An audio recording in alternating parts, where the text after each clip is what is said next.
It's here and now. The Trump administration is ending temporary protections that let thousands of people from Afghanistan and Cameroon to live in this country. It's part of what the president calls, quote, the largest deportation operation in the history of this country.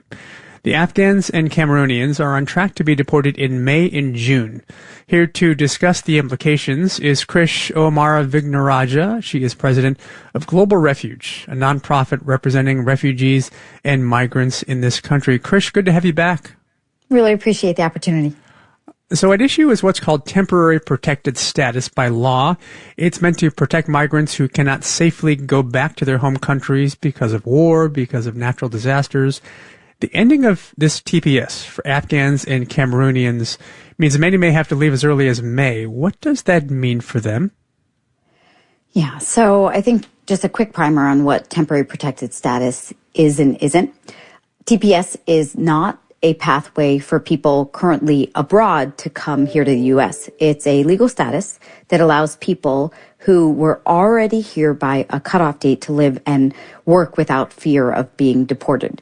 What it is a recognition, as you said, that there are some families, individuals who would be placed in grave danger as a result of violent conflict, environmental disasters, other extraordinary conditions. And so ending TPS for Afghans and Cameroonians means thousands of people who have been contributing to our economy and raising families here could now be sent back to their countries, which are in extreme turmoil and which have been previously designated as meeting the legal threshold for TPS designations.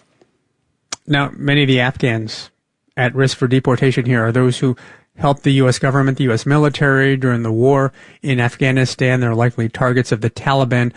What is the government's justification for sending them back?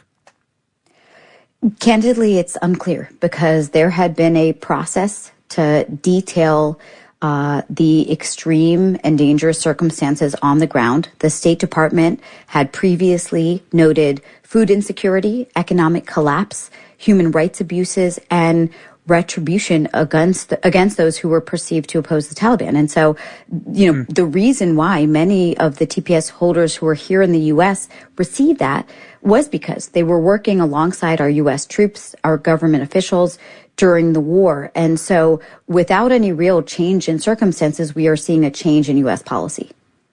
Yeah, so what are you hearing? I imagine members of your staff are directly in contact with persons who may well have to leave soon.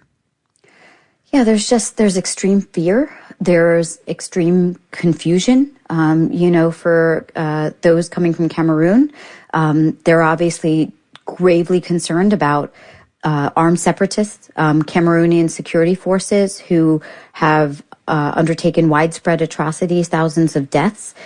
For our Afghan allies who came here, they really thought they had a pathway of protection, even if it was temporary. And so they're deeply concerned, knowing that so many of their family members who were in Afghanistan received daily death threats.